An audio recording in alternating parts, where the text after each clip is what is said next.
Welcome back to ಎಜುಯನ್ for Kannada. ಇವತ್ತಿನ 7th pay commission ಅಪ್ಡೇಟಲ್ಲಿ ಏನೆಲ್ಲ ಅಪ್ಡೇಟ್ ಇದೆ ಇದನ್ನ ಬಗ್ಗೆ ಸಂಪೂರ್ಣವಾಗಿ ತಿಳಿಸ್ಕೊಡ್ತಾ ಬರ್ತೀನಿ. ವೀಡಿಯೋನ ಸ್ಕಿಪ್ ಮಾಡದೆ ಕೊನೆವರೆಗೂ ನೋಡಿ. ಯಾರೆಲ್ಲ ಇದೇ ಫಸ್ಟ್ ಟೈಮ್ ನಮ್ಮ ಚಾನಲ್ ನೋಡ್ತಾ ಇದ್ದೀರಾ, ಒನ್ಸ್ ಸಬ್ಸ್ಕ್ರೈಬ್ ಮಾಡಿಕೊಂಡು ವೀಡಿಯೋನ ಕಂಟಿನ್ಯೂ ಮಾಡಿ. ಆದ್ದರಿಂದ ನಿಮ್ಗೆ ಥರ SSP ಅಪ್ಡೇಟ್ಗಳಾಗಿರ್ಬೋದು, ಅಥವಾ 7th ಪೇ ಕಮಿಷನ್ ಅಪ್ಡೇಟ್ ಆಗಿರ್ಬೋದು, ಅಥವಾ ಗೌರ್ಮೆಂಟ್ ಜಾಬ್ ಅಪ್ಡೇಟ್ ಆಗಿರ್ಬೋದು, ಆದಷ್ಟು ಬೇಗನೆ ಸಿಗುತ್ತೆ. ನೀವೆಲ್ಲೂ ಕೂಡ ಸರ್ಚ್ ಮಾಡೋ ಅವಶ್ಯಕತೆ ಇರೋದಿಲ್ಲ. ನೋಟಿಫಿಕೇಷನ್ ಮುಖಾಂತರ ನಿಮ್ಗೆ ಆದಷ್ಟು ಬೇಗ ಬರುತ್ತೆ. ನಾನು ಕೂಡ ನಿಮಗೆ ಆಲ್ಮೋಸ್ಟ್ 1 ಮಂತ್ ಬ್ಯಾಕಿಂದ ಕೂಡ 7th ಪೇ ಕಮಿಷನ್ ಬಗ್ಗೆ ಅಪ್ಡೇಟನ್ನು ಕೊಡ್ತಾ ಬರ್ತಾಯಿದ್ದೀನಿ. ಇವತ್ತಿನ ಬಿಗ್ಗೆಸ್ಟ್ ಮತ್ತು ಲೇಟೆಸ್ಟ್ ಅಪ್ಡೇಟ್ ಏನು ಅಂದರೆ, ನಾನು ನಿಮಗೆ ಲಾಸ್ಟ್ ವಿಡಿಯೋದಲ್ಲೂ ಕೂಡ ತಿಳಿಸ್ಕೊಟ್ಟಿದ್ದೆ. ಏನು ಮುಂಗಾರು ಅಧಿವೇಶನದಲ್ಲಿ ಸಚಿವ ಸಂಪುಟ ಸಭೆಯಲ್ಲಿ 7th ಪೇ ಕಮಿಷನ್ ಬಗ್ಗೆ ತೀರ್ಮಾನ ಕೈಗೊಳ್ತೀವಿ ಅಂತ ಕೆಲವೊಂದು ಇನ್ಫಾರ್ಮೇಷನ್ ಬರ್ತಿದೆ. ಅದು ನಿಜನ ಸುಳ್ಳ ಅಂತ ನಿಮಗೆ ನೆಕ್ಸ್ಟ್ ವಿಡಿಯೋ ತಿಳಿಸ್ಕೊಡ್ತೀನಿ ಅಂತ ಹೇಳಿದೆ. ಅದರ ಬಗ್ಗೆ ಒಂದು ಅಪ್ಡೇಟ್ ಕೂಡ ಬಂದಿದೆ. ತುಂಬ ಜನ ಗೌರ್ಮೆಂಟ್ ಎಂಪ್ಲಾಯೀಸ್ಗಳು ವೆಯ್ಟ್ ಮಾಡ್ತಾ ಇದ್ದೀರಾ 7th ಪೇ ಕಮಿಷನ್ ಸಂಪೂರ್ಣವಾಗಿ ಯಾವಾಗ ಜಾರಿಗೆ ಬರುತ್ತೆ ಅಂತ. ನಿಮಗೆ ಆಲ್ರೆಡಿ ಗೊತ್ತಿರೋ ಹಾಗೆ ಮಧ್ಯಂತರ ವರದಿ ಅಂತ ನಿಮಗಿಲ್ಲಿ 27.5% ಹೈಕ್ ಮಾಡಬೇಕಿತ್ತು. ಅದರಲ್ಲಿ 17% ಆಲ್ರೆಡಿ ಜಾರಿಗೆ ತಂದಿದ್ದಾರೆ ಮಧ್ಯಂತರ ವರದಿ ಅಂತ. ಇನ್ನು ರಿಮೈನಿಂಗ್ ಉಳಿದಿರೋದು ಎಷ್ಟು, 10.5. ರಿಮೈನಿಂಗ್ ವೇತನ ಹೆಚ್ಚಳ ಆಗಬೇಕಿದೆ, ಅದಕ್ಕೆ ಸಂಪೂರ್ಣವಾಗಿ ಜಾರಿಗೆ ಕೈಗೊಳ್ಳಬೇಕು ಅಂತ ತುಂಬ ವರ್ಷಗಳಿಂದ ಕೂಡ 7th ಪೇ ಕಮಿಷನ್ ಅಪ್ಡೇಟ್ಸ್ಗಳು ಕೊಡ್ತಾ ಇದ್ದಾರೆ. ಮತ್ತು ಗೌರ್ಮೆಂಟ್ ಕೂಡ ಹೇಳ್ತಿದ್ದಾರೆ, ನಾವು ಅವಾಗ ಜಾರಿಗೆ ತರ್ತೀವಿ, ಇವಾಗ ಜಾರಿಗೆ ತರ್ತೀವಿ ಅಂತ ಹೇಳ್ತಿದ್ದಾರೆ.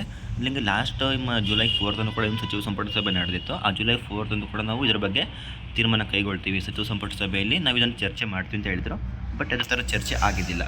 ಇವಾಗ ನೋಡೋದಾದರೆ ಇವತ್ತಿಂದ ಅಂದರೆ ಜುಲೈ 15ರಿಂದ ಜುಲೈ 26ರವರೆಗೆ ನಡೀತಕ್ಕಂತಹ ಮುಂಗಾರು ಅಧಿವೇಶನದಲ್ಲಿ ಇದರ ಬಗ್ಗೆ ಚರ್ಚೆಗಳು ಅಥವಾ ತೀರ್ಮಾನಗಳು ಕೈಗೊಳ್ಳಲಾಗುತ್ತೆ ಅಂತ ಹೇಳ್ತಾ ಇದ್ದಾರೆ.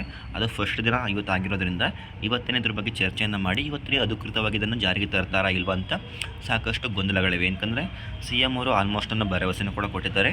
ನಾವು ಅದನ್ನು ಫಸ್ಟ್ ದಿನವೇ ಚರ್ಚೆಯನ್ನು ಮಾಡ್ತೀವಿ. ಅಂದರೆ OPS ಮತ್ತು ಓಲ್ಡ್ ಪೆನ್ಷನ್ ಸ್ಕೀಮ್ ಏನಿದೆ ಮತ್ತು 7th pay commission remaining 10% hike ಏನಿದೆ ಅದನ್ನು ಸಂಪೂರ್ಣವಾಗಿ ನಾವು ಜಾರಿಗೆ ತರ್ತೀವಿ.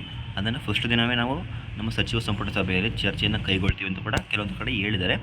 ಆದ್ದರಿಂದ ಇವತ್ತೇ ಫಸ್ಟ್ ದಿನ ಆಗಿರೋದ್ರಿಂದ ಇವತ್ತೇ ಅದರ ಬಗ್ಗೆ ಇನ್ಫಾರ್ಮೇಷನನ್ನು ಕಲೆಕ್ಟನ್ನು ಮಾಡಿ ಅದನ್ನು ಚರ್ಚೆಯನ್ನು ಮಾಡಿ ಇವತ್ತೇ ಅಧಿಕೃತವಾಗಿ ಜಾರಿಗೆ ತರ್ತಾರಾ ಅಥವಾ ಇನ್ನೊಂದು ಟೈಮ್ ಹಿಡಿಯುತ್ತಾ. ಮತ್ತು ಇನ್ನೊಂದು ಕೆಲವೊಂದು ಮಾಹಿತಿ ಏನು ಬರ್ತಾಯಿದೆ ಅಂದರೆ ಆಗಸ್ಟ್ ಮಂತಲ್ಲಿ ಅದನ್ನು ಜಾರಿಗೆ ತರ್ಬೋದು ಅಂತ ಕೆಲವೊಂದು ಮಾಹಿತಿ ಬರ್ತಿದೆ. ಬಟ್ ಕೆಲವೊಂದು ಗೌರ್ಮೆಂಟ್ ರಿಲೇಟೆಡ್ ಅಪ್ಡೇಟ್ಸ್ಗಳ ಪ್ರಕಾರ ಇವತ್ತೇ ಅದನ್ನು ಚರ್ಚೆಯನ್ನು ಮಾಡಿ ಇವತ್ತೇ ಅದ್ರ ಬಗ್ಗೆ ಒಂದು ತೀರ್ಮಾನ, ಅದನ್ನು ಜಾರಿಗೆ ತರಬೇಕಾ ಅಥವಾ ಯಾವಾಗ ಜಾರಿಗೆ ತರಬೇಕು ಅಥವಾ ಎಷ್ಟು ದಿನ ಕಾಲಾವಕಾಶನ ಕೇಳ್ತಾರೆ. ಮತ್ತು ಇದಕ್ಕೆ ಆಲ್ರೆಡಿ ಹಣಕಾಸು ಸಚಿವರಾದ ಬಗ್ಗೆ ಕೂಡ ಮಾತಾಡಿದ್ದಾರೆ. ಆಲ್ಮೋಸ್ಟ್ ಇದಕ್ಕೆ 14 ಲಕ್ಷ ಕೋಟಿ ಬಜೆಟ್ ಕೂಡ ಸಪ್ರೇಟಾಗಿ ಎತ್ತನ್ನು ಕೂಡ ಇಟ್ಟಿದ್ದಾರೆ ಅಂತ ಕೆಲವೊಂದು ಇನ್ಫಾರ್ಮೇಷನ್ ಬರ್ತಿರೋದ್ರಿಂದ ಇದನ್ನು ಇವತ್ತೇ ಸಂಪೂರ್ಣವಾಗಿ ಚರ್ಚಿಸಿ ಇವತ್ತೇ ಸಂಪೂರ್ಣವಾಗಿ ಜಾರಿಗೆ ತರೋ ಚಾನ್ಸಸ್ ತುಂಬ ಇದೆ. ಅದನ್ನು ಜಸ್ಟ್ ನಿಮ್ಗೆ ಅಪ್ಡೇಟನ್ನು ಕೊಡ್ತೀನಿ, ಯಾವಾಗ ಇದನ್ನು ಜಾರಿಗೆ ತರ್ತಾರೆ. ಆಫ್ಟರ್ ಸಚಿವ ಸಂಪುಟ ಸಭೆ ಆದಮೇಲೆ ಇದ್ರ ಬಗ್ಗೆ ಏನೇ ಇನ್ಫಾರ್ಮೇಷನ್ ಇದ್ದರೂ ಕೂಡ ನಿಮಗೆ ಜಸ್ಟ್ ನಾನು ಅಪ್ಡೇಟನ್ನು ಮಾಡಿಕೊಡ್ತೀನಿ. ಅದನ್ನು ವೀಡಿಯೋನ ಸಂಪೂರ್ಣವಾಗಿ ನೋಡಿದ್ದಕ್ಕೆ ಧನ್ಯವಾದಗಳು. Thank you for watching video. ಮುಂದೆ ನೋಡಿಸಿಗೋಣ. ಧನ್ಯವಾದಗಳು.